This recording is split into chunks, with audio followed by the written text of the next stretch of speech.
I'm Takahiro Henmi, the first year student of University of Tokyo. Today I present on our study experimental and numerical investigation on relationship between grain size and toughness in steels.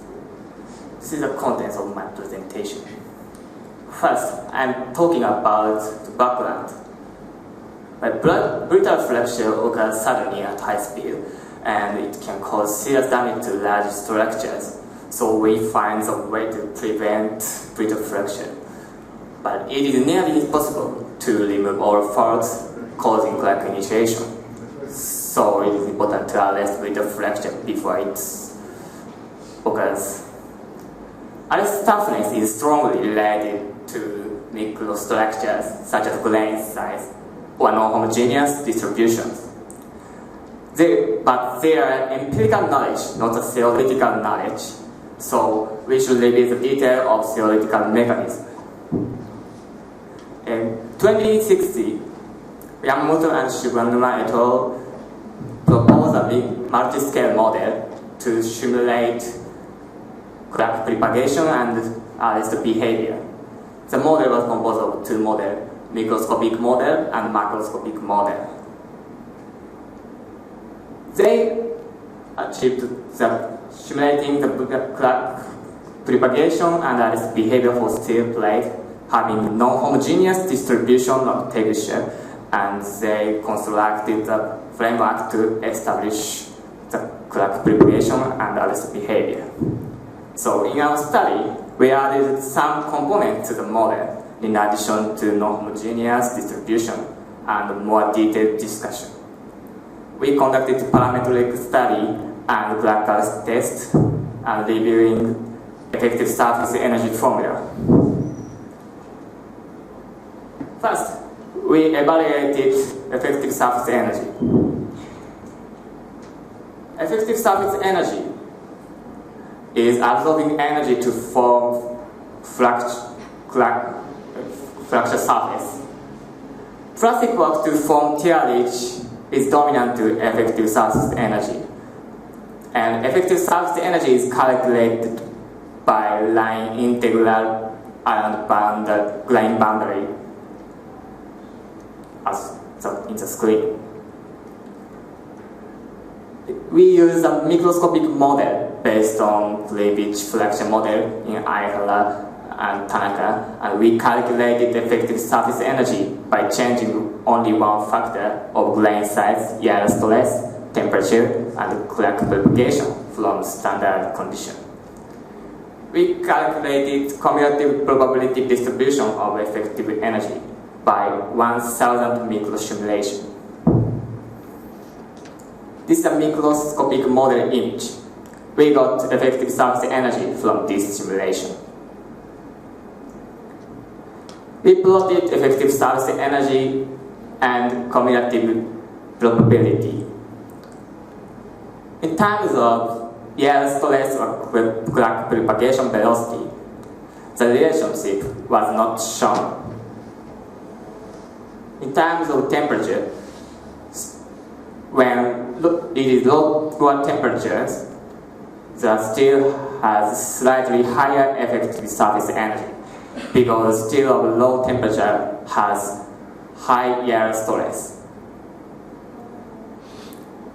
In terms of grain size, smaller grain has lower effective surface energy.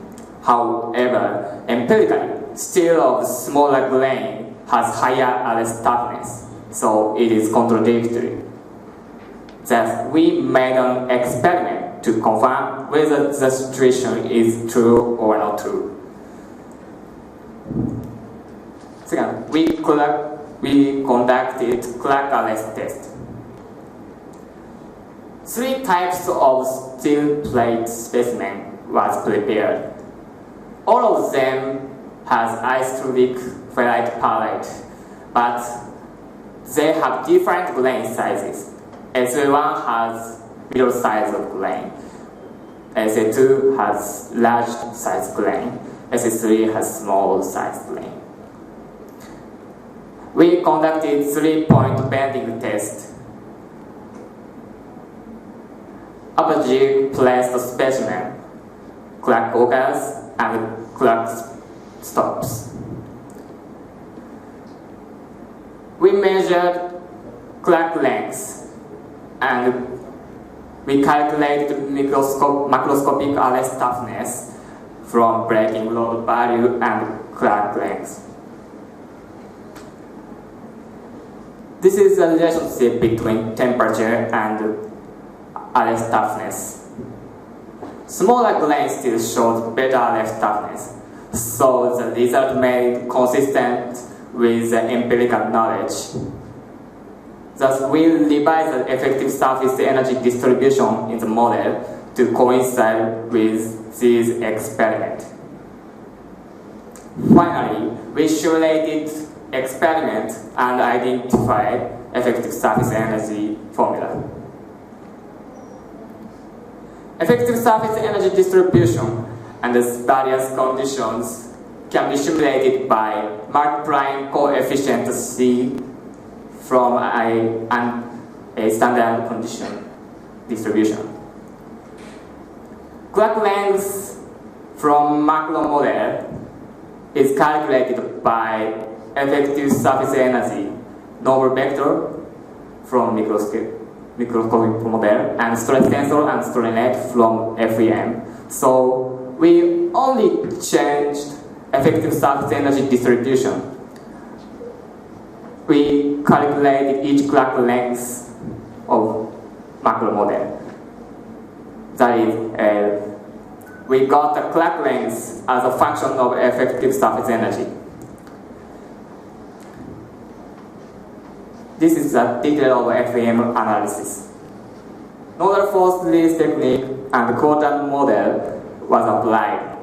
We got stress tensor and strain rate from this model, this analysis, and inputted it to macroscopic model.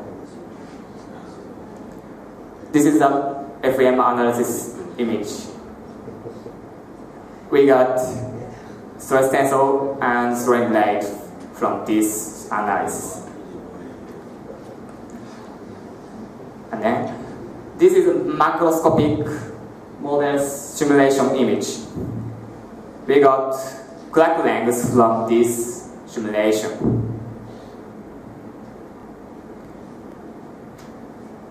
Finally, we graphed the crack length as a function of effective surface energy and plotted a dot of the crack length of each experiment. We found the effective surface energy distribution which matches the crack length of model with that of experiment.